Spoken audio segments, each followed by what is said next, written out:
everybody, to Radicalized Truth Survives. I'm here with filmmaker Jim Stewartson, technologist High Fidelity. Our bro Sean Connor is still on hiatus, but we love him so much.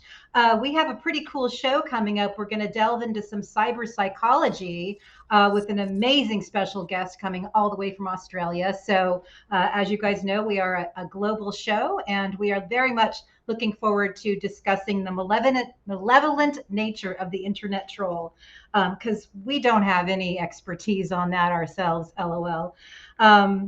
Wow. So yeah, how are you guys? You cool? Everyone's cool?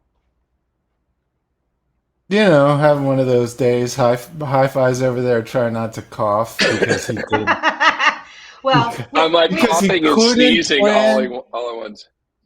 Uh-huh. Okay. Yeah, we that's just we that's what's just going on. learned Jim and I just learned all about Hi-Fi's exfoliation and grooming techniques, and so we're going to do a special episode in the future on how to get out of the basement with Hi-Fi's grooming techniques. Okay, seriously, we got so much news. Let's just jump Yeah, right into front loaded. yeah, and I tell the story the first time I met him when he fucking showed up on camera with no shirt on with his phone on his tummy. Don't give me you fucking excommunicate, you exfoliation, whatever the fuck it is. Yeah. I was in a dark I Where's was my in a dark boy? place, Where's my Jim. hi-fi? Where's my hi-fi? Uh, uh, he's calmed down. The anger is back in the box. All right. The troll has been Okay. chill. Why? Because Because Mike you're Flynn, dating now. because Mike Flynn's about to get his ass handed to him. Yeah, we're Oh gonna talk man, about that. do I have some things to say about that motherfucker? Oh Very boy. exciting. Woohoo! Very But exciting. we should get into the show. So Let's let's do get right front into loaded. front loaded.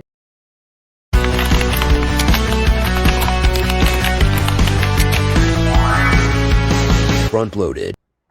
I am so excited about Front Loaded. We're going to jump right in here. Character Assassination Interrupted is my first front loaded item. And it's because it's very hot in Los Angeles right now. And I spent all day yesterday indoors defending my friends who are doing the work of democracy.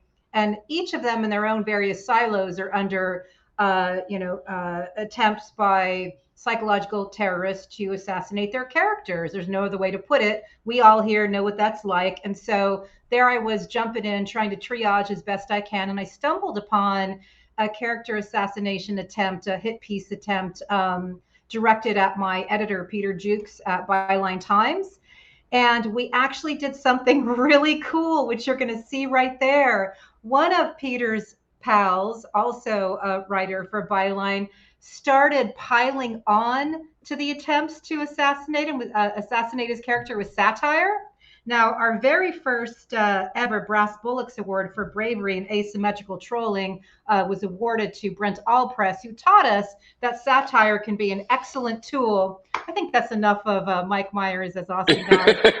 But You can never have too much of that. right, that was I'm so sorry. great. Satire can be an excellent tool. And so, what we all did is we started satirically defaming him. And eventually, a parody, a fake Liz Truss account showed up, and we all had a blast. And what ultimately happened is we woke up this morning and all the tweets had been deleted because we sort of we engaged in satirical trolling and took the piss out of everything, and also because it was just silly. So I'm very proud to say that we have some evidence that engaging satire can actually back those who are trying to do hit pieces into a corner. And I hope to experience more of that because that is an unscientific study.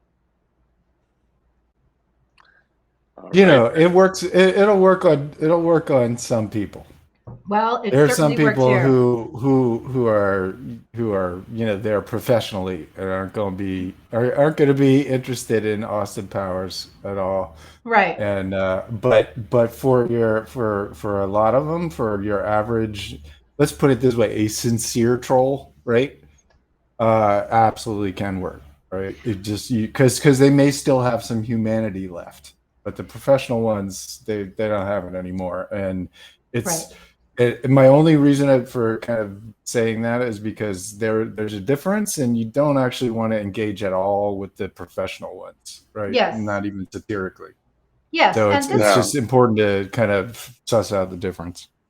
without going into any details, I will say that once Peter did point out that the hit piece was coming from a news organization that just put Glenn Greenwald on its advisory board, that more than anything, I think, subdued the conversation. I Well, there mean, you go. You I know, know you I guys would mean, appreciate that. Yeah. So yes. enough said. I think that was pretty So, great. oh, sorry, the Russian asset doesn't like me. Oh, bummer.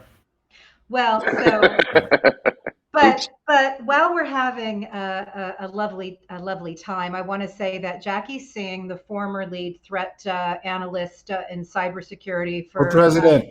For president. for Joe Biden's campaign. Gee, we love her. No, She no, and no, I, no.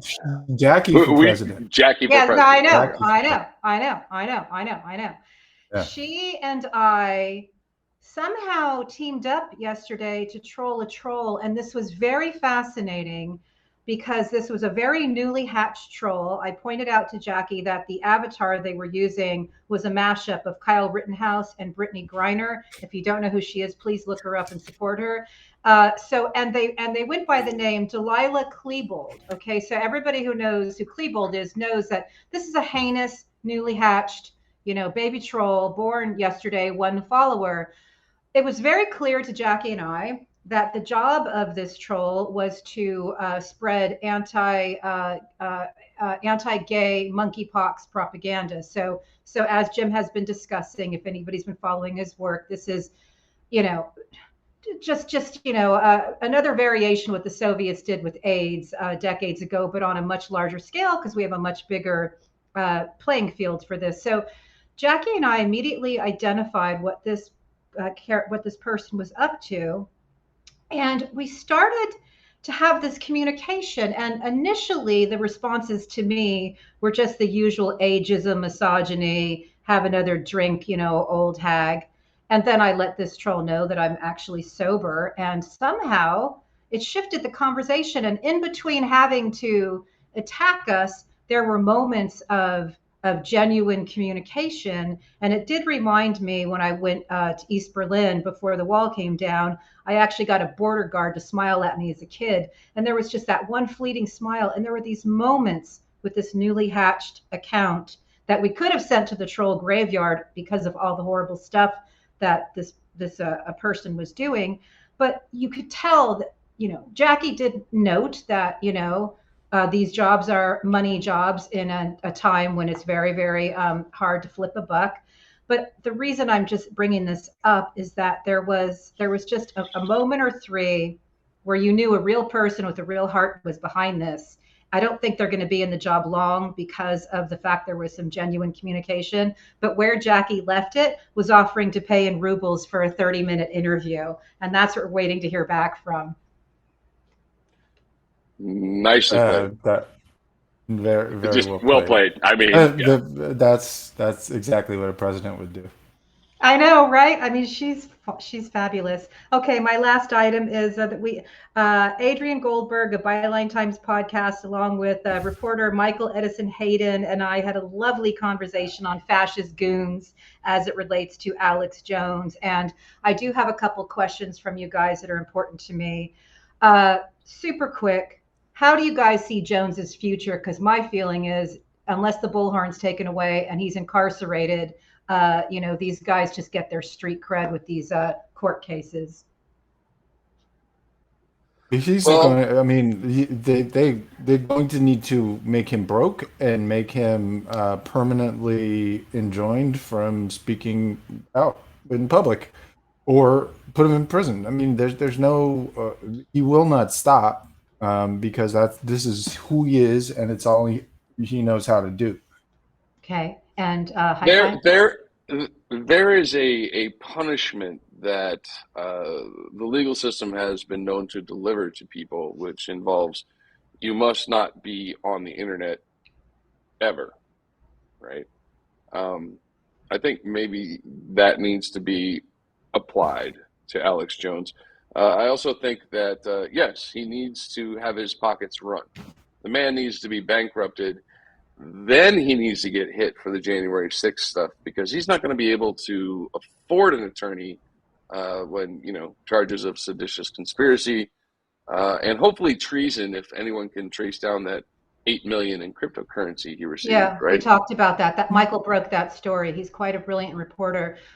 So yeah, Yeah. Yeah. I mean, Alex has a whole series of problems in front of him, especially because the January 6th committee now has the entire contents of his goddamn phone yeah, for 2 fucking years yeah, because his lawyer sent it to opposing counsel. yeah, A yeah, fucking, that's yeah. still one of the most Shocking. outstanding fuck ups Shocking. of all time. Like, what if that was a fuck up and it wasn't just like a lawyer going, you know what? If I just make this mistake right now, this motherfucker is gonna go away forever. Oops. Maybe the lawyer just had a brief moment of clarity. I don't know. But Or I'm so maybe- grateful that the greatest fuck up in history happened, and Alex Jones's entire intimate life with Roger Stone is going to be a it's fascinating, gentlemen. Make me laugh, dude. Damn. I want to put Marty in Shield. I want to put Marty in charge of getting Alex Jones's financial forensics, because I just find it really hard to believe it was just manly pills that filled his coffers. Particularly when he was selling a lot of that shit. I have to say something. I have to say something very fast. Anonymous, if you're listening, could you find that phone image for us? Okay, so the other 2.3 gigabytes. If you're listening, it's a small. That's a little bit these days. You can fit that in your email. You can put that on a USB. Oh my god! You put that in like your earring now. It's crazy. Yeah, so back to this episode of herding cats. All I wanted to say, because you guys are two cool cats. So one thing Michael and I did we agreed to disagree on our approach to free speech versus hate speech.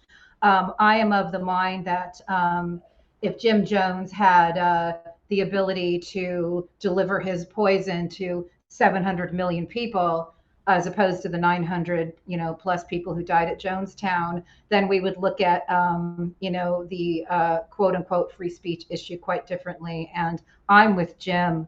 I think we got to turn off the spigots that are putting out this digital poison, whatever it takes. Other countries can do it. Why can't we? And what was the debate? He, like I, is a big fan of the First Amendment. I mean, yes, First Amendment, no question. And the only thing is that he believes that these places like Telegram, and I don't want to put words in his mouth, but he did not feel like I did that it just needs to be shut the fuck down. He figures that they need to be paired off of the bigger ones, and we need to be able to observe them and still keep an eye on them. I think if this propaganda is allowed to continue to radicalize people en masse, as I've learned from you guys, then we are going to lose our democracy if we haven't already. Yeah, I mean, it's not going to stop. Like, that's so right. You either have to do that, you have to do something that is going to stop fucking people from going on Telegram all day. Something. Unless you completely change Telegram, but that's not going to happen. The entire thing is devoted to this shit. That's all it is. This shit. Well, so you either you're going to get people off of Telegram, or this is going to continue indefinitely. That's it. There's no fucking alternative here. Can I lobby to get rid of the Chans and Akon and all that shit as well? Yeah, absolutely. But that's a small. That's a drop in the ocean. It's the nexus of so much of it. It's the origination. I agree with that. It is outsized for influence, but I think what we all would agree on is that we need to have the criminal laws that we have in our offline worlds, in our online worlds, and so I think that's where we all need to see and at the very least enforce what we already have. So thank you, gentlemen. I love you. Okay, so now word phrase of the week. Our word phrase of the week this week. Well, I think it's time for, since we talk so much about Russia, maybe our viewers, listeners would like to learn a little Russian. So, the word phrase this week is Sinya Galachka. Sinya Galachka. And what is a Sinya Galachka? Well, as you can see from that screen, it's a blue check mark. And why did I come up with this word phrase? Because on certain social media platforms, you may see individuals with a blue check mark pushing pro-Russian views, agendas, white supremacist stuff that aligns with Putin, people freaking out over Lithuania, like former members of the PayPal Mafia, etc. So, Sinya Galachka. Thank you for that high five. Certainly. Yeah, there's a blue check problem for sure. Yeah. I mean, some of those blue checks should be what is it? White, red, and blue. I think is the order of the colors of the Russian flag. Mm-hmm. Yeah. So yeah, there's a bunch of people out there both overtly pushing Russian propaganda and also subversively pushing Russian propaganda by, for example, attacking people who expose it. That's so true. And then there are people like me who do reports on indictments about people who appear in indictments who have blue check marks who are pushing Russian propaganda. So we ask Twitter again, what are you? What are you? What are you? Are you a facilitating the fifth column in America? Is that your role? Yes. Yes. Interesting. Well, I mean, I'm sorry, but yes. How else? Facilitating, yes, recruiting for, is the answer. The agenda of, yes. Wow. Participating in, suppressing the voices of people, who feel differently. Yeah. Right. Word. You guys don't have any experience with that. Fuck them. Never heard of it. All right. All right. So thank you for that. That was important. Let's get right into why it matters. Why it matters. All right. Our first story this week. Well, hey, guess what it's going to be? Social media is a cesspool, and why there's actually two stories that people need to hear about and understand. And the first one,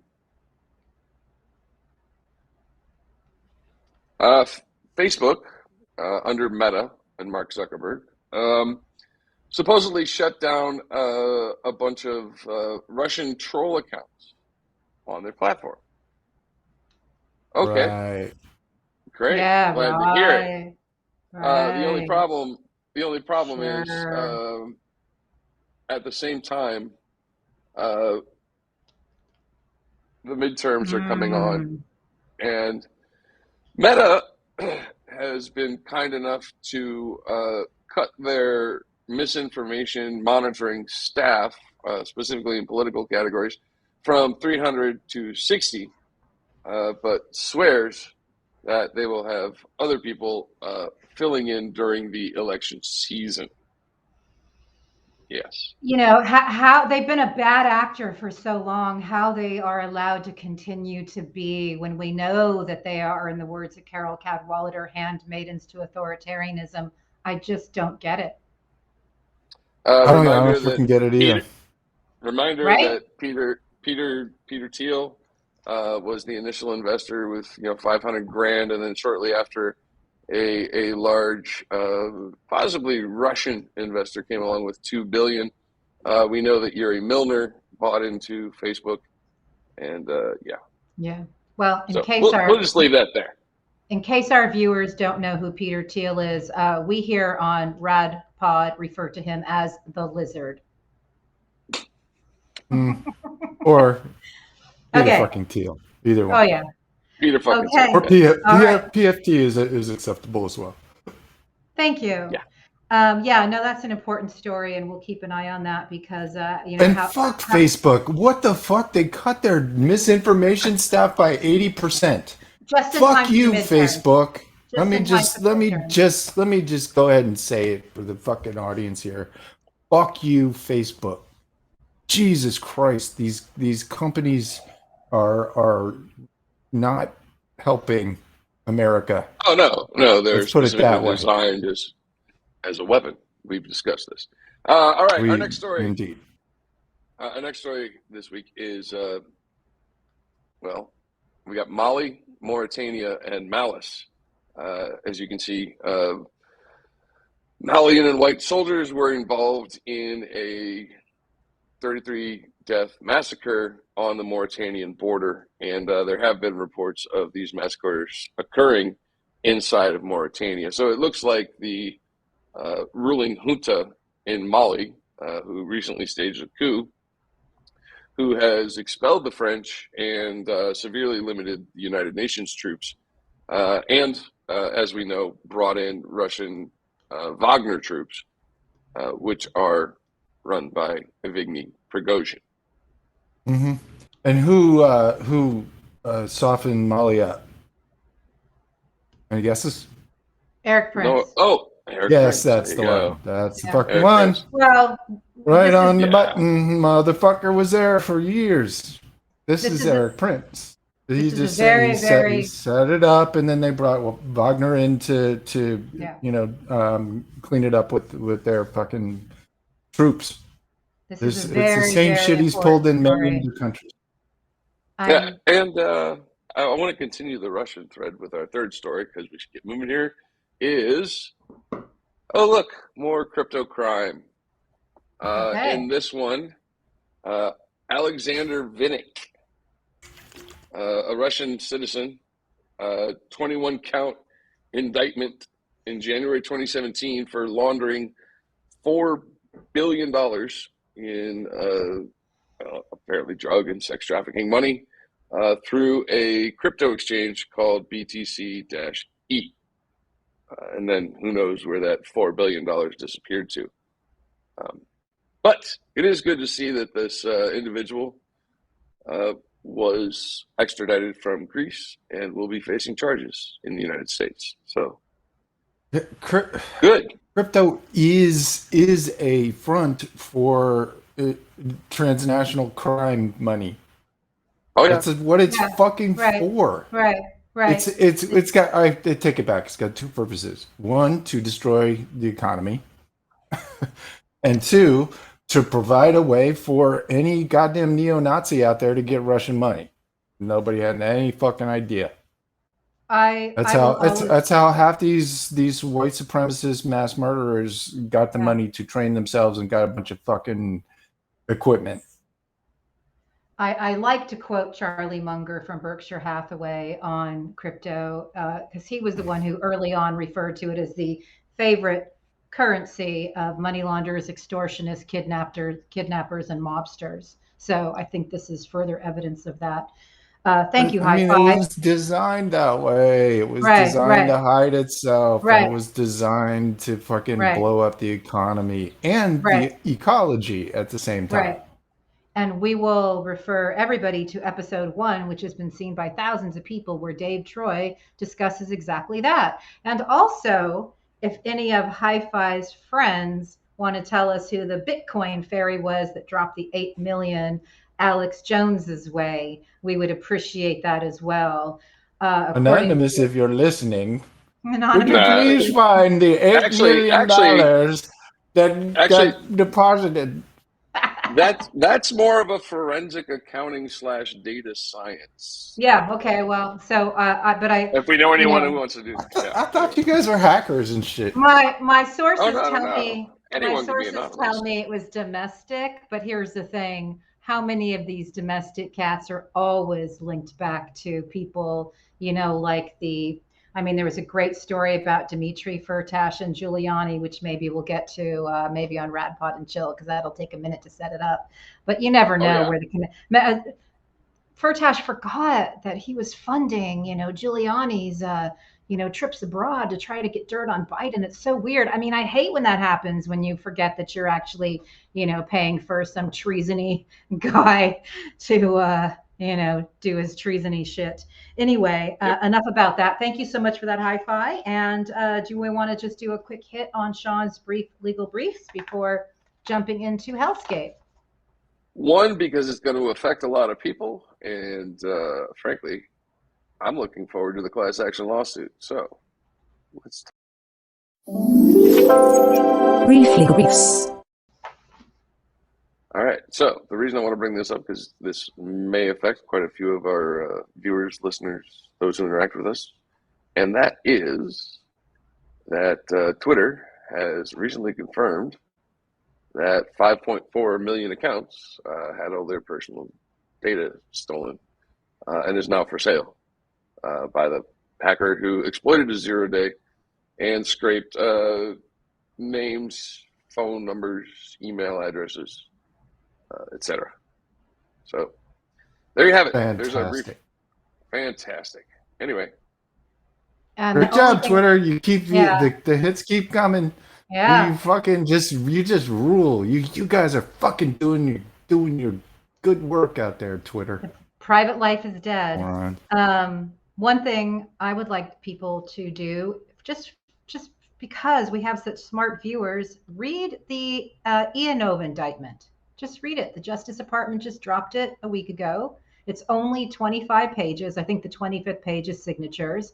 Just read it, please, and learn that both right ops and left ops are being funded by Russian operatives working with FSB to disrupt the narrative of truth in our country. And I think if you can read my story in Byline Times, which I would love, but if you actually read the indictment and go to the source material, I think you'll get a really good sense of why America's head is unwell. And as Jim points out, this is only one operation. There are so many like it. So please read it. I think it's important. Okay, so Hellscape. Agreed. Yeah. Jim Stewartson's Hellscape. Oh, fuck. All right. Hey, do your thing, everybody. Homie. Hi, Jim. I am just here to. I'm going to rant a little bit, and sort of explain the last several days of my life. In order to just give you a sense for, what's going on out there. So, forgive me, let's switch over here for a second. So I released, if I can now find where I'm going, this documentary here on.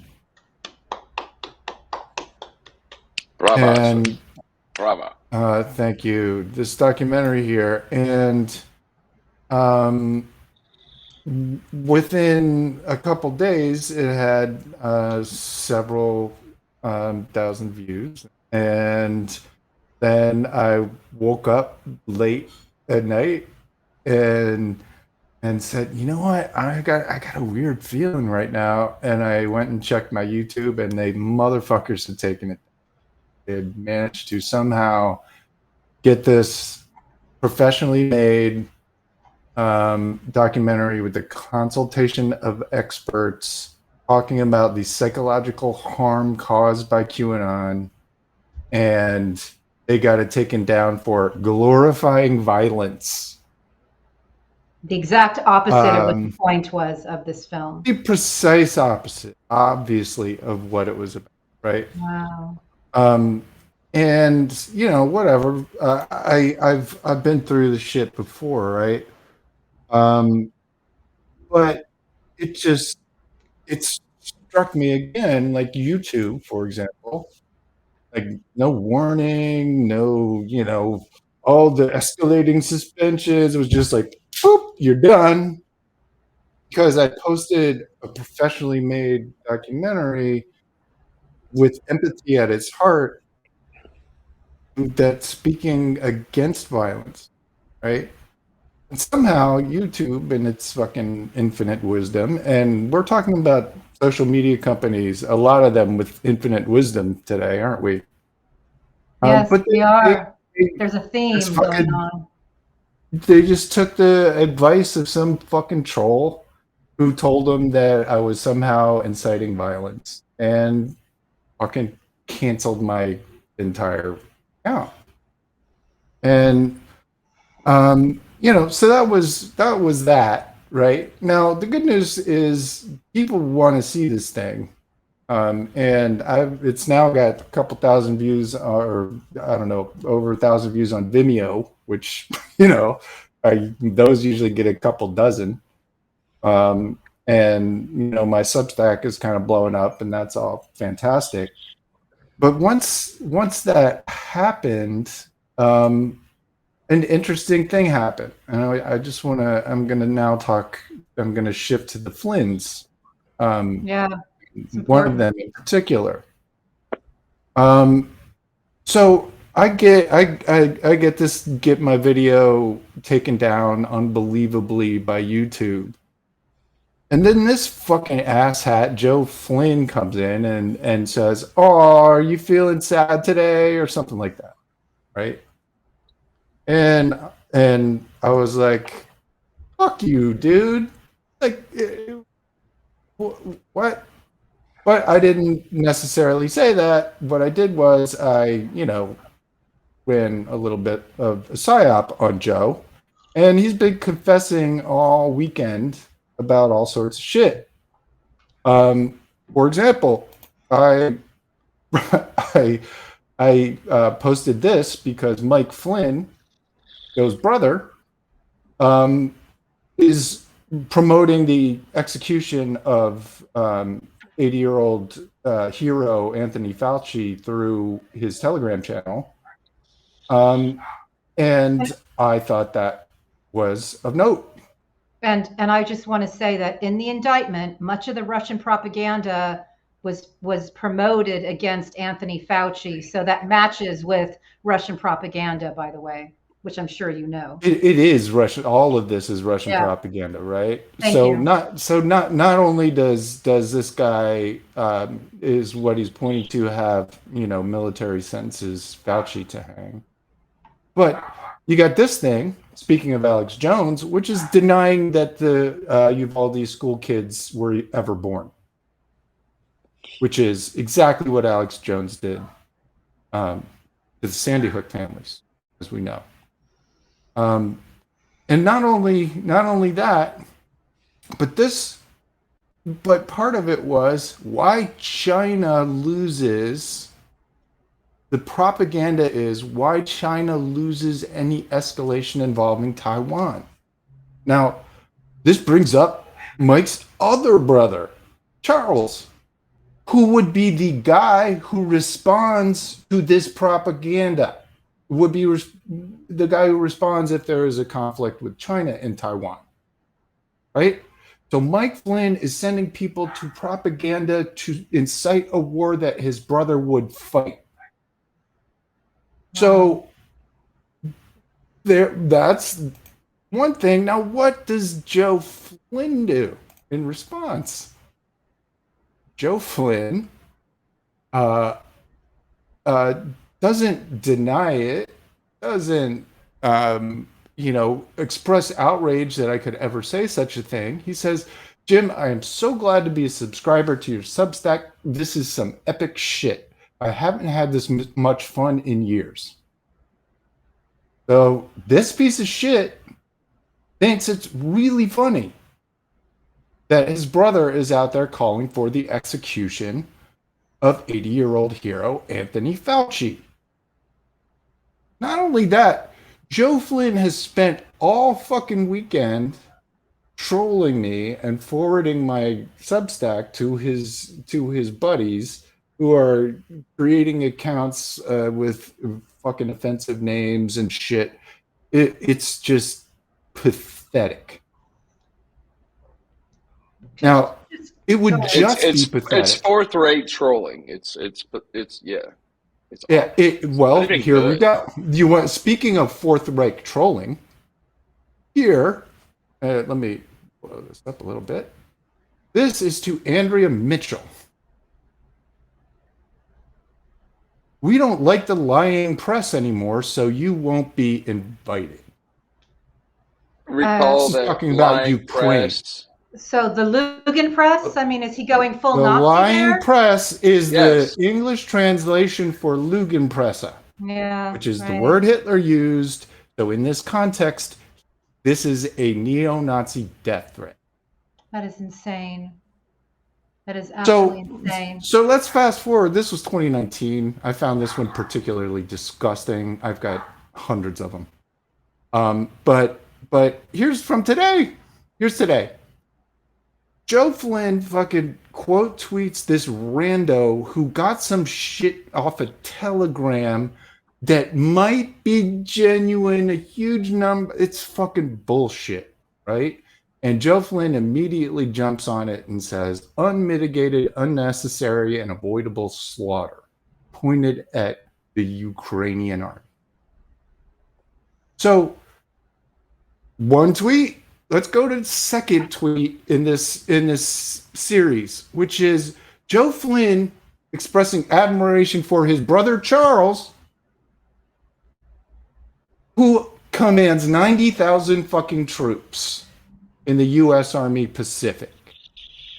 As a reminder, Charles Flynn got promoted to Deputy Secretary of the Army 2 weeks before the insurrection in order that he could host the video call that delayed the National Guard response by more than 3 hours. He was the guy with Ryan McCarthy who fucking hosted the call where they played tonsil hockey or whatever the fuck they were doing instead of saving the goddamn country. And what did the DOD do initially?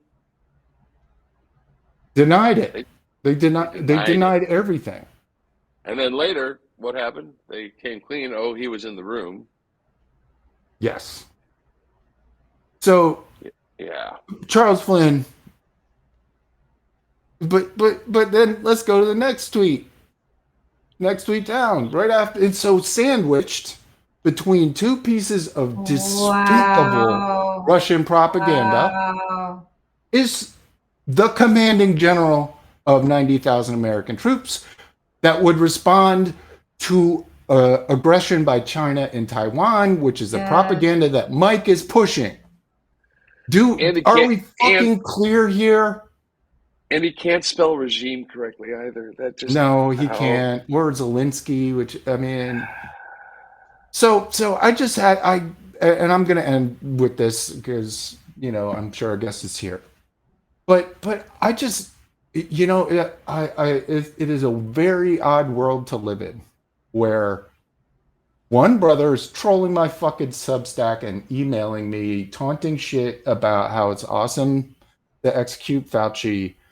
Mike Flynn, his brother Q, is out there who planned 1/6 and is the guy who wants to do the executions.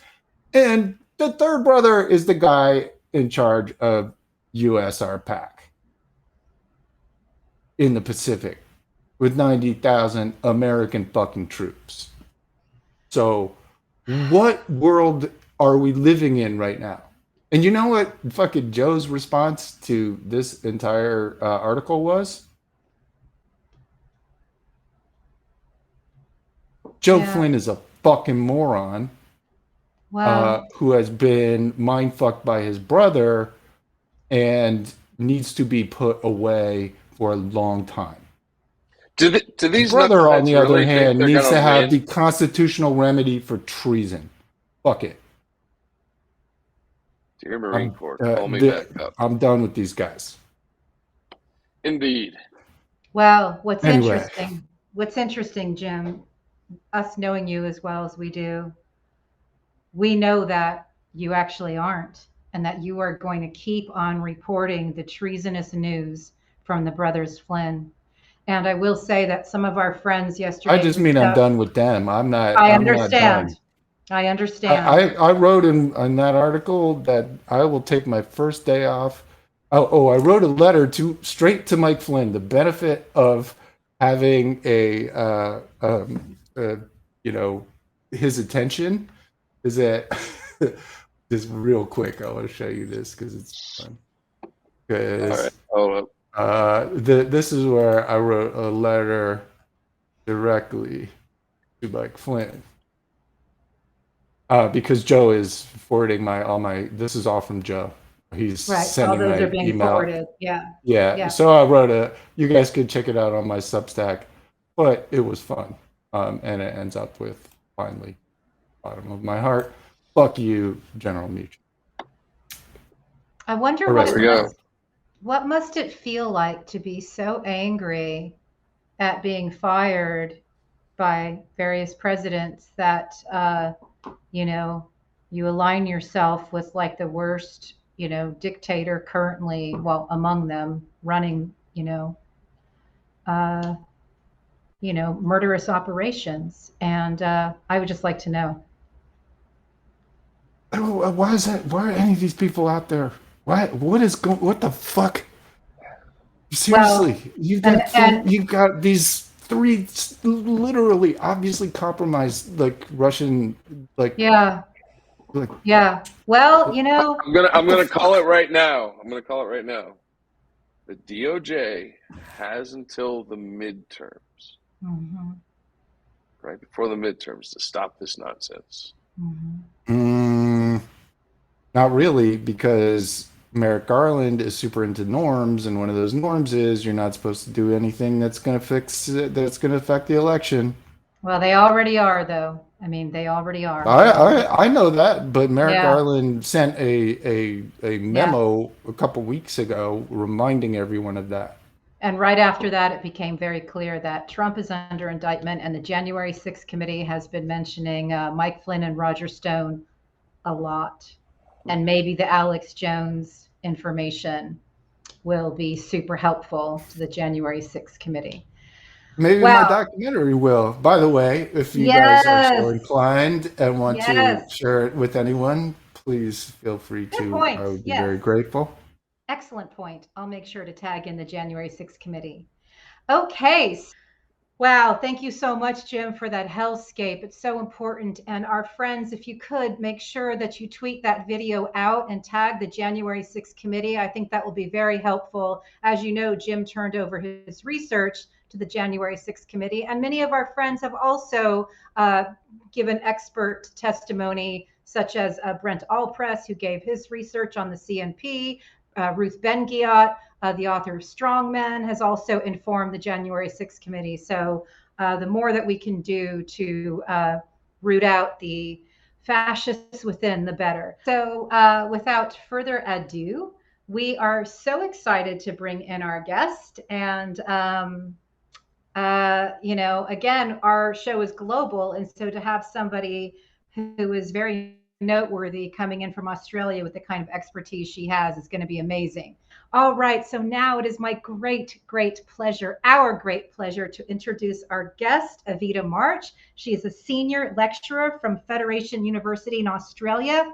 She's written critical research on cyberpsychology, and one report in particular fascinated this team: psychopathy, sadism, empathy, and the motivation to cause harm. The subtitle, New Evidence Confirms Malevolent Nature of the Internet Troll. Boy, without further ado, let's bring her in. We are so excited. Welcome, Evita. We are so grateful that you joined us. Tell us where you are.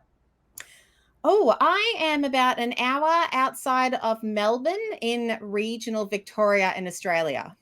Beautiful. I'm going to be focusing on your glasses because they're fabulous. So I've got to stop doing that. So let's jump right in. You wrote that amazing report that we just talked about, the psychopathy, sadism, and empathy, and the motivation to cause harm. Can you tell us a little bit about your background and what intrigued you with that subject? Sure. So that's, let's unpack that. So originally I was trained, just a little unpacking. Originally I've completed my PhD in interpersonal relationships in psychology. So and at the core of all of my interest is how people relate to one another, and particularly what also attracts people to one another. And I know this is it. I said it is a bit of a journey, but we'll get there. So I was also developing a lot of my research applying an evolutionary psychology framework. So how we can explain modern behavior, drawing from our ancestral past and why we behave the way that we behave now. So what started really fascinating me then was the online environment, because here was this whole new platform for social interaction that was developing at super fast light speed. And when we considered how we were interacting and behaving online, the short answer was not great. So this then prompted some of my early research into online behavior, and I was particularly interested in trolling. I am a female gamer, so I'd experienced a bit of my own Ooh. share. I know. I'd Yeah, experienced wow. my own interesting interactions online. But what really prompted me was in 2014, a very prominent Australian personality and television personality suicided after experiencing a great barrage of online abuse and hate and encouragement to suicide. Yeah. And after this happened, and her name was Charlotte Dawson, after this happened, there were a lot of articles that stated trolled to death. And I became interested in why people would behave this way, how people could behave so viciously, and what it was about the online environment that facilitated that. And so in our very first preliminary study, we just explored the dark personality traits and also social mayhem. But what led us to that empathy study, and this is why I have to give a bit of the background, because I have found that unlike other areas of research that I've been involved in, this research is so connected. Like the conclusions that I've derived from one study directly informs the next study. And so the conclusions that we derived from that first study that we published in 2016, that people who were more inclined to troll and engage in troll-like behaviors had higher levels of non-clinical psychopathy and sadism. So they enjoyed harming others, but they also Wow. had lower levels of empathy. So Wow. now we get to the empathic things. Now, again, my research has also been informed not just from the findings, but also what was happening in the social media environment at the time. And at the time, there were a few people who were being ousted as being trolls. In fact, there was a very famous case in Australia, very prolific writer Clementine Ford. She named and shamed a number of trolls that she had received really hateful messages from online. And a lot of those responses were people saying, I didn't know that would hurt you. I thought it was a bit of fun. And combined with the results that we just had, which suggested that perhaps trolls did have lower empathy, and combined with that response, we thought, well, maybe they do have low empathy. Perhaps they really don't understand what they're doing and that it may have an impact. So that led to us to explore, a colleague and I, in 2016, we published in 2017 the results on psychopathy, sadism, and empathy and trolling. Wow. It's just Yeah, I just incredible. I have to say, I had no idea that you wrote that paper, but I posted that on my Substack, I don't know, 10 days ago or something, because it was maybe the first time I'd really heard somebody describe, you know, with precision what it's like out there and what those people do. I was particularly fascinated with what you said about them sort of simulating empathy, right? They know how empathy works, and so they can Yep. experience empathy but not feel the consequences of it, right? Or Yep. vice versa. So So, I would Exactly. love just to hear more about that particular element, because it and I fascinated me. just, I'd like her to answer that, but I just want to give you a little bit of background on the team. Hi-Fi is a technologist who was a former internet troll, a something awful, terrible guy who then got married, had kids, and used his superhero powers for good, uses them for good. Jim was an early creator of alternate reality gaming. Is that correct, Jim? Do I have it right? The ARG. You do. And so 20 years later, he starts seeing this radicalization process in America and sees that they are using techniques that he helped pioneer to really hurt people, to cognitively hack us and to hurt people. He just released a film on that subject, and his expertise was really influential regarding QAnon. So what happened? I met him. We did a story for Byline Times. We ended up forming this podcast. And the venom that had been following Jim around, the controlled opposition trolling, spilled over onto the team. And he has been the subject of a relentless, horrific attack by what can only be described as a crew of goons, many of whom I believe are paid they're suicide trolls, to be they're specific. suicide trolls, and they lack that empathy. And I just wanted you to explain why it was so important that you agreed to be on the show, because it's very meaningful to us firsthand who've experienced a lot of this to have the psychology behind it. So thank you. No, you're welcome. And thank you for the opportunity to also meet and talk about it, because I am very passionate about this area of research. And I'm also very passionate about informing people as to the motivations of why people may behave this way online, because I think it is quite empowering to understand. It actually says a lot more about the psychology of the person engaging in this behavior than the person who is the target of it on the other side. That's right. So I think understanding why people behave, although it is quite confronting. It is quite confronting to think that they are not just shrouded in darkness, sitting in their parents' basement, that they are people that you would interact with every day. In fact, that people have been ousted as trolling. There have been some really shocking cases. And just speaking about Australia alone, there was a person who sat on the board of a hospital, quite a regional hospital, who was ousted as an internet troll, who was saying horrific things. There was a commissioner who was in charge of ethical practice. I'll just let that sink in for a moment. Ethical practice who is engaging in this. So I think it is really important.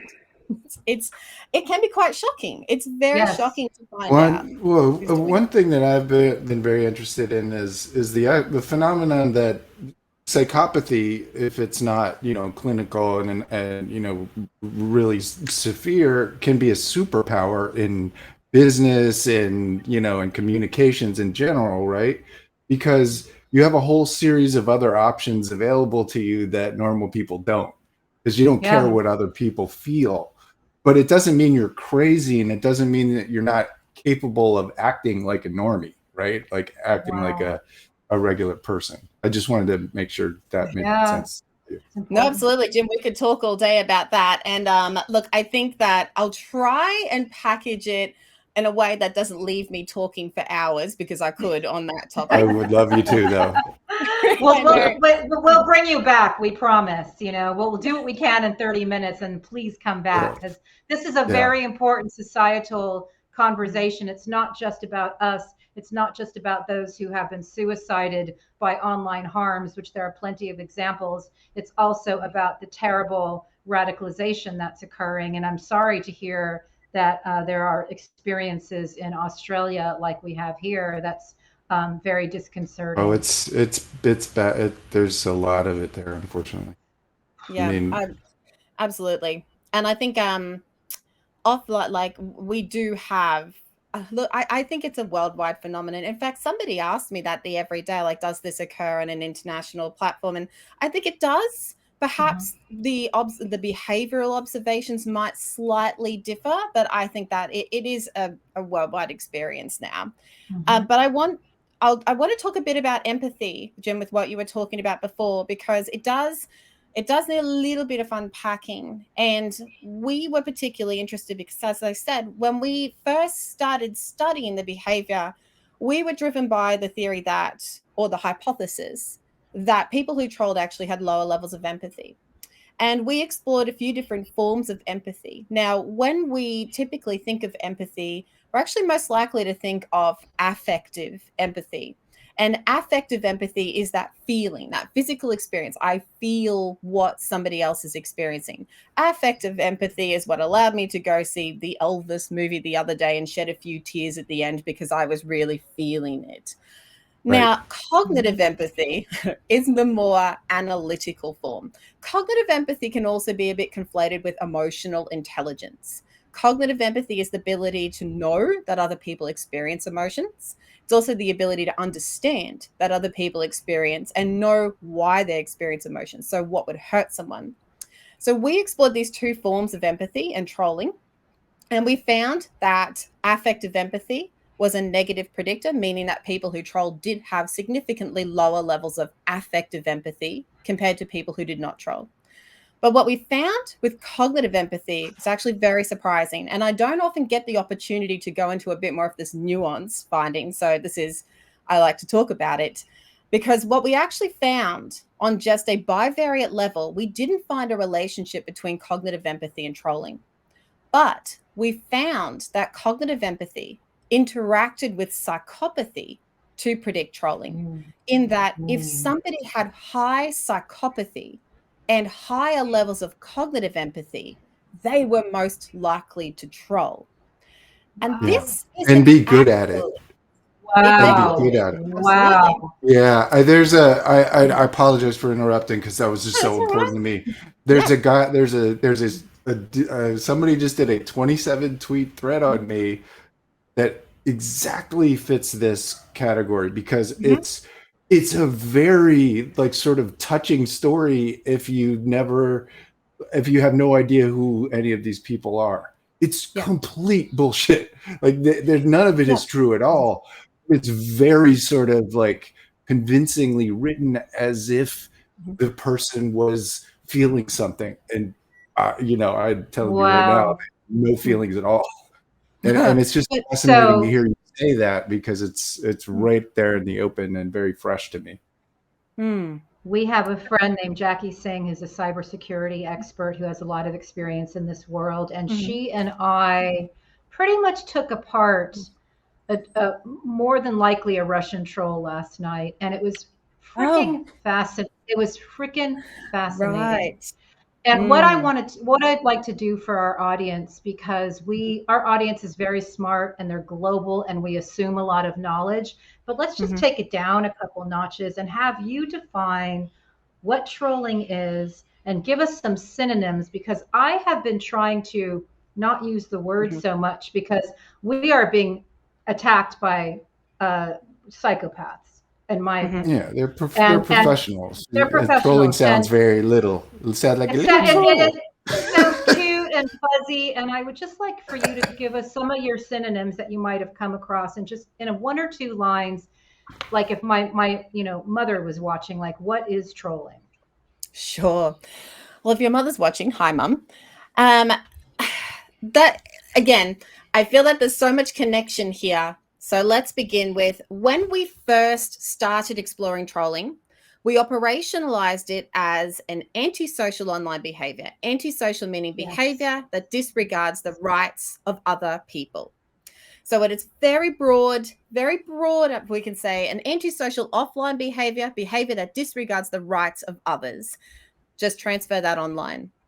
The more we explored trolling, though, the more we researched trolling, the more we found out that not only would the definition differ amongst participants, so I would have people email me after participating in the study saying, this isn't trolling. Trolling is an art form. Trolling is not just this aggressive, abusive online behavior.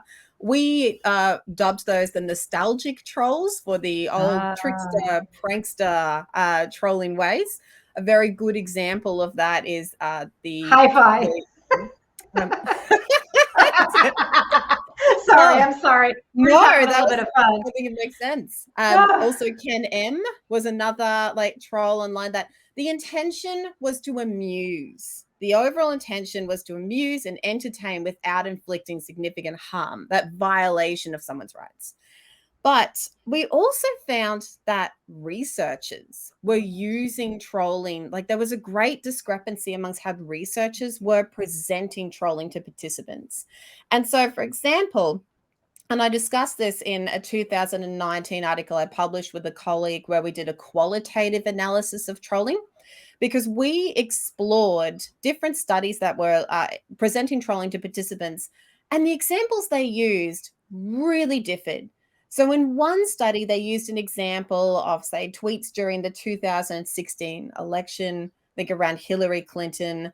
Actually, I don't remember that off the top of my head. I'll use this example. They'd used an example of someone getting a good grade in class, and the person commented like, who did you sleep with to get that grade? Yeah. Whereas in another study, the researchers would use examples of trolling after we had the Christchurch earthquakes a few years ago in New Zealand. And there was a pretty prolific troll on YouTube commenting on video footage. They went under names like Annie Berkowitz and then would change their name. And pretty horrific comments like, I hope your children rot in hell. So, and they got repeatedly banned. So those are two greatly different examples of what trolling is. And the responses you will get from participants could be really different. So we decided to actually do something really radical. We just asked people, what do you think trolling is? Because we were quite interested as well in whether those nostalgic trolls are right. Maybe people did see trolling and think, it's just a bit of fun.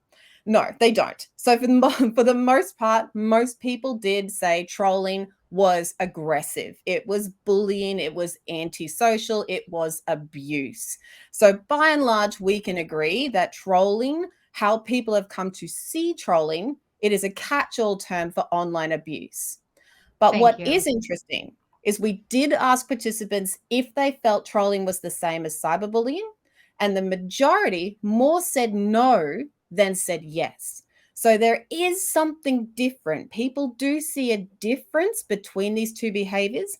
Now, at an operational level, they are defined differently in the literature. We don't have to go into that, but they do include different elements. But let's just take that trolling is a catch-all for online abuse, which is why I, like you, Heidi, have tried to use the term trolling less and move more towards using the term cyber abuse or antisocial online behavior. That's fantastic. Oh my gosh. The guys and I just read an indictment on a Fresno gentleman who was 61 years old, who had been sending the most horrific online harms to Fred Gutenberg, whose daughter was a victim of the Parkland shootings. And the stuff was beyond vile. And this is mirrored. There's another exact example of this mirrored that's tied in with the Alex Jones case that just happened here. And so what we are finding is that you have these stochastic terrorists who are putting out all of this venom, and then you have the people on the receiving end who are then going to their computers and regurgitating it outward toward targets. And I don't see how we can say that our laws are just fine the way they are when we have millions of examples of these online harms occurring daily. Like, I am damaged by the attacks on me. There's no doubt about it. I buck up, but I know that I am. And quite frankly, I don't know how my friend Jim has withstood this 24/7 assault on his character. How have you, Jim? A lot of practice, unfortunately.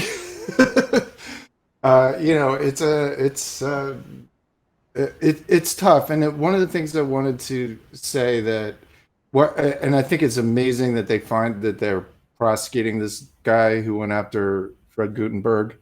What a horrendous case. And reading it, and I can't make any comparison between myself and Fred Gutenberg, but the cases that get prosecuted tend to be these ones that are very vile and explicit and have blood and stuff involved in them that are more or less illegal anyway, right? Mm-hmm. It's the much more sophisticated, coordinated stuff, and with people who know how to get past terms of service on these social networks and can just keep doing it for months and months and months, lying, completely lying the entire time, and there's nothing you can do about it. And it feels like there needs to be some sort of change because there's a gap there that isn't filled. That's right. Oh, there certainly is. I think the typology. There certainly is a varying typology of different people who would be engaging in this. And look, I don't think what surprises me as well is the increase in prevalence. So when we were first looking at this behavior 7-8 years ago, when we first did those studies, we would find that maybe a third of participants said, and what we did was we were a little bit clever. We tried to make sure that we were assessing what we intended to assess. So we asked participants at the beginning, this is how trolling is defined. Have you ever engaged in this behavior? And what estimates would show around that time was about a third of participants said yes. In 2020, I had a research student who again assessed trolling. We did the same thing. And we found that this time nearly half of participants said yes. Now, it cannot be that, and this is what has led me to really sit and have a good think about this, because it cannot be that we have half of the population scoring high, really high in this non-clinical psychopathy and sadism. And when you do consider the fact that sadism has always been an element of our culture, we just need to look at Roman gladiators and, I mean, we have always had some level of vicarious sadism as humans. That's a conversation for another time, I suppose. But why have we seen this increase? And I think that certainly we do have the coordinated attacks. And this is, for me, the real concern. It is coordinated, it is relentless, it is sophisticated, and it is intelligent. And it is so difficult to avoid and overcome. But then you do have people who, and I think it is just, why has it become such a norm to just abuse somebody online? Why has it become such a norm to see a tweet or a post and to tell that person to go kill themselves? How it's not coordinated. It's like a reflex. How has this become an acceptable behavior online? And that, I think, we have a lot to answer for, because I think that our response this whole time has been for people to just ignore it. And I think that's been the wrong response. We have been, unlike offline, although we do it offline. We tell children to ignore bullying, it'll go away. Kind of put the same message online. It hasn't gone away. It's gotten, if anything, far worse. I would say that there's. Sorry, go ahead, Heidi. I got two things. One, no, you teach your children to punch bullies in the face, because that's the proper thing to do. High five. And the second point you were just making, I'm sorry, repeat that for me. Just about the magnitude of it, how it has. It started out as some kids playing around on the internet. Is there such a thing as internet-induced psychopathy? Like perhaps the joy of anonymity, you can be this awful person that you really have. Everyone has a little bit of that awfulness in them.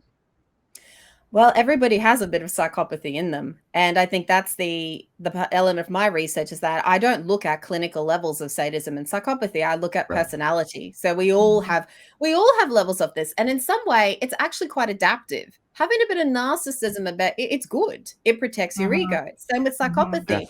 You take risks. You engage in more risky behavior that could pay off. But I think that there is something about the online environment that does facilitate more or less inhibited behavior. The same way that researchers in the 60s were looking at how a group or norms can facilitate behavior that people wouldn't usually engage in. But this we're now dealing with on a greater magnitude. But there's been no real repercussions for it. What deters people from doing this? I would like to. I just. I would like to ask about the nexus. All right, go ahead, Jim. Do one. I just, because I think it relates to this specific point. I wanted to bring up undue influence. You know, for me, what I see out there with a lot of these people is that they end up either in, you know, actual cults like QAnon, or these sort of quasi cults that build up this kind of, you know, sort of, you always have a target, right? But it's this sort of insular group of people that just swirls around the target, and it really seems to basically brainwash them. you know, you know, and I'm not speaking clinically, although, you know, I do know something about the subject, but there seems to be real undue influence going on with a lot of these trolls that feels to me that basically either eliminates or reduces their ability to feel affective empathy. Like cult members in general just are very cold and don't, you know, it's very hard to relate to them. They want to make you the enemy all the time.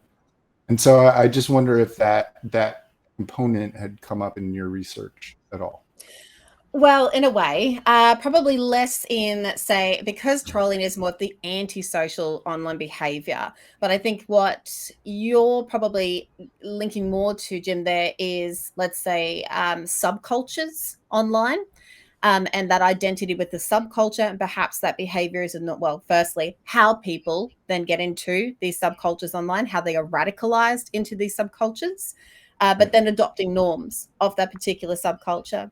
Now, I haven't actually published on this work, but I have done a bit of work in incels and the incel subculture, which, I mean, is quite a... We look forward to you publishing on that. We know Gamergate. something about that one too. Yeah. The second Oh, you yeah, publish, obviously. let me know. I'll cover it. You were in talking Violent about Times. 2014. That's Gamergate. You know, I mean, so please go ahead. Yeah. Well, hopefully, I have submitted an abstract. This was with a research student from last year to present at a conference in a couple of months in Australia. So once those proceedings have gone through, I'm happy to flick you a copy.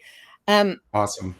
But on the, I mean, I think this is kind of the next step, right? Because I've been looking a lot into the personality, but I think what we now, and I've been looking a lot into the perpetration. So who does this? Because that's what drove my initial question was, why would somebody behave that way?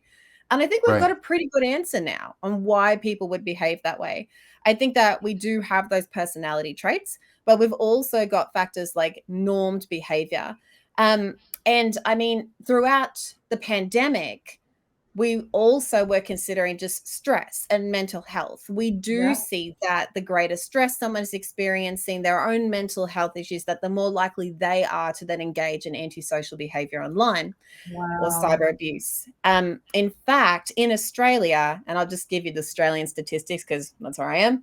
In Australia, in the first weekend of our lockdown in April 2020, we have an e-safety commissioner. So the government has actually appointed a whole branch of the has a commissioner that does deal with e-safety and will field any reports of cyberbullying, trolling. Now, during that long weekend of Easter, the e-safety or Office of E-Safety Commissioner received a 300% increase of reports of experiencing cyber abuse.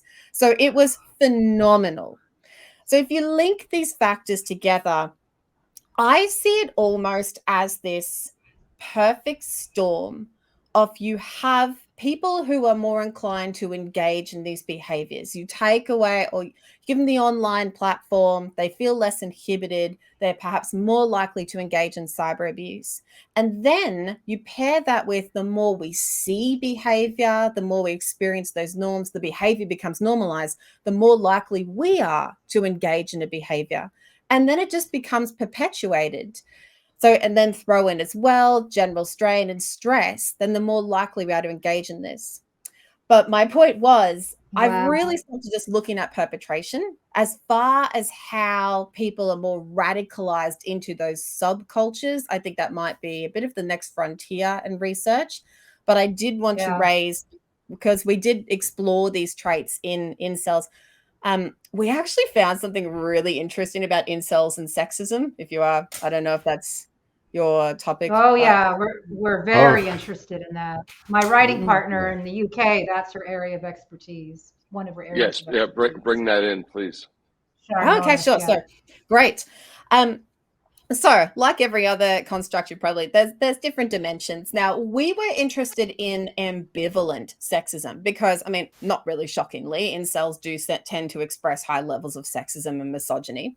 And we were interested in ambivalent sexism. So ambivalent sexism is a theory that sexism is comprised of two components. There is hostile sexism, so being outwardly hostile and aggressive, antagonistic towards women, but there's also benevolent sexism.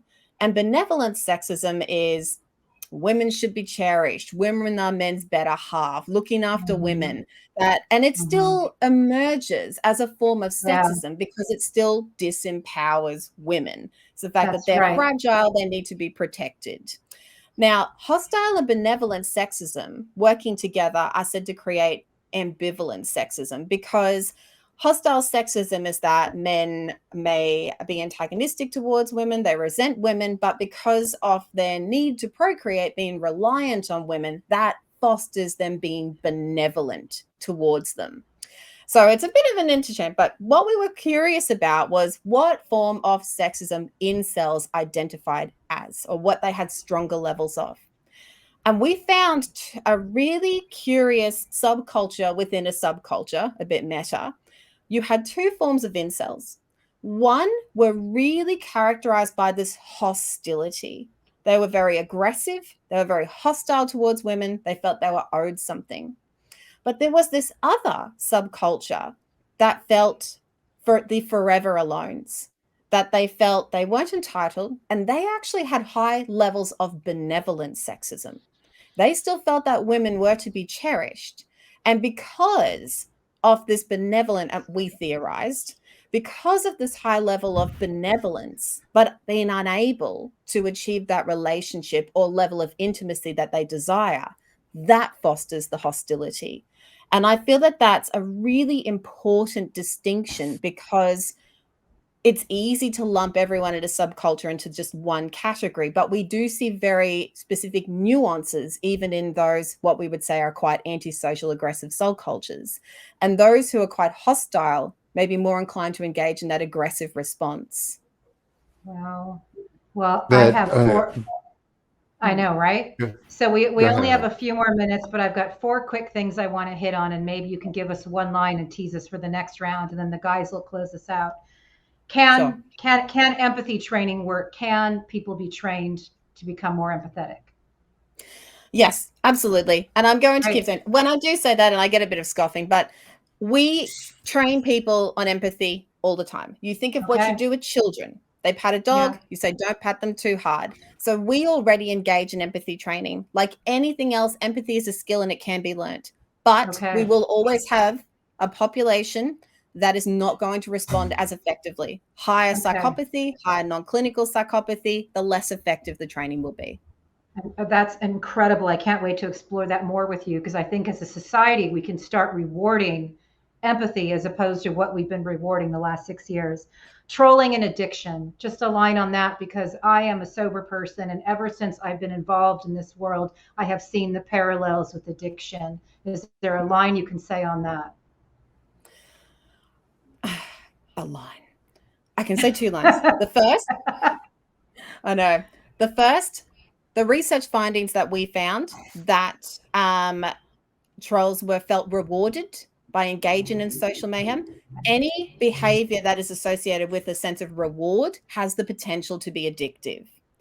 But also, I think that by engaging in this behavior and experiencing the cathartic element of releasing aggression, feeling stressed, angry, you punch a proverbial pillow online, which is another person, but that relief, that decompression from doing that could be addictive as well. Wow. I just learned something about a family member, LOL.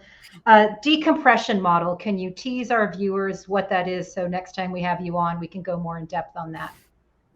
Sure. I think that it is a more specific model that is applied to very aggressive individuals that are in perhaps, say, juvenile aggressors and delinquents. The decompression model is that to teach somebody to not engage in an aggressive response, we can't just go up and say, don't be aggressive, and they're just going to say, oh, okay. The decompression model is almost like if you have a full balloon, if you just pull apart the balloon, it's going to explode.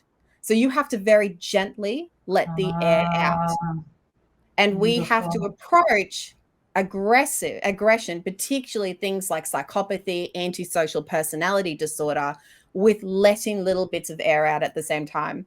And I know that's very metaphorical, and No, I'm more than happy to unpack brilliant. No, it's so brilliant. I'm so grateful. I know this is Hi-Fi's question, and we're just going to get right to it. What can we do to stop this? What can we do?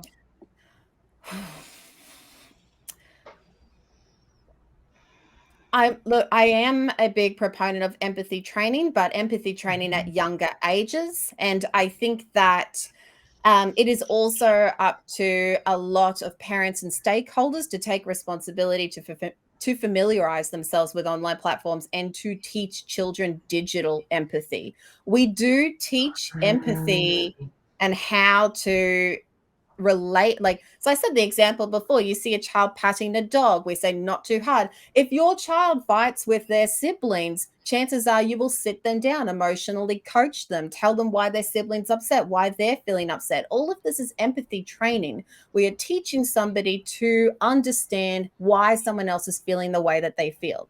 But we need to expand that to digital empathy. And also acknowledge that children these days, more and more of their social interactions are going to be digital. So we have to take responsibility to teach them how they can respond empathically if they can't see someone, how they can overcome, what a good empathic response looks like. So I am a big proponent of both in the home, but also taking this seriously enough that digital empathy and literacy is embedded in school curriculum alongside IT skills. Wow. There you Gentlemen, go. wow. I just got a chill. I don't know that we can top that. Jim, final word. Um, all I wanted to do is say thank you for your work. Honestly, reading, I really didn't know that you were the one who wrote that, and that really made me feel sane about this whole thing for the first time. Right? I mean, I've processed a lot of this stuff, but just having somebody come at it from a an empathetic but also a very precise and scientific method is very meaningful, and I'm grateful for your work and that you came on the show. I really hope you'll come back. Oh, I'd love to come back. So I said I really enjoyed talking about this. I'm very passionate about this topic. And I guess also, Jim, for what it's worth and your experience, I mean, I've spent 7-8 years, which clocking on to a decade exploring this. And even as the vicarious explorer, I can see how much it's impacted me delving into this darkness.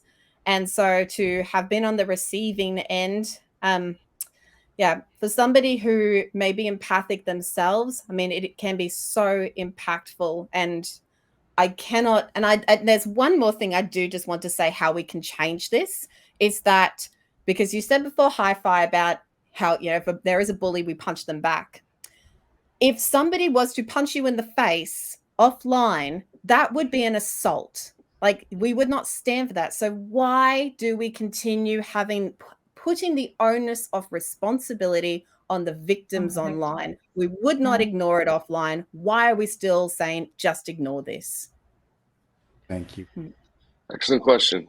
My final question for you is, when it comes to these organized troll campaigns, which we have acknowledged occur, obviously we know that some of the worst come from 4chan, 8chan, 8kun, Kiwi Farms, Opie and Anthony forums, places like this. The Donald.win was mentioned in the January 6th committee hearings, right? What about shutting these online hives of iniquity and cesspools of white supremacy? Yeah, absolutely. It's not up to us to change this. That's the right answer. No, I love it. I love it. That is the right answer. There's no subtle answer. Bang, bang on. Thank you so much. How does it come down to the individuals experiencing this that we're like, what can we do? I mean, it's extraordinary. I mean, and I love it. We're having this conversation, and this is creating the narrative that they will finally listen and do something about it. We have to have these conversations, but it's not up to us. to change it. Right. Our power only goes so far. Right. Well, I mean, Exactly. Evita March, I can't thank you enough for joining our show and spreading that incredible knowledge. And I am so grateful to you. And I'm very grateful to our friends in Australia. One of our favorite asymmetrical troll tutors, Brent Allpress, also hails from Australia. So we're very lucky to have the minds who are applying their knowledge to this very important problem of society. Thank you so much, Evita. Thanks for Thank having you, me. It was a Evita, great chat. very much. Thank you. Thanks. Wow, guys, I think we have the best show. I mean, I'm telling you, I'm gonna have, Okay. I'm gonna have a good think on what she said. No, I was starting to think about all the different experts we've had, and she's as important as anybody we've had. And 100%. I Like, mean, I keep OMG. saying all the interviews are my favorite every time we have them, but oh my I God, know, like, I I mean, know. I've been digging through this stuff for a very long time, and she is the most coherent researcher I've encountered on the subject, and it's So really knowledgeable. important Wow. stuff. Well, And let's all have a good think and let's talk about empathy training and let's put some of these words in the zeitgeist. And I'm looking forward to dropping this new episode. I love you guys. I gotcha.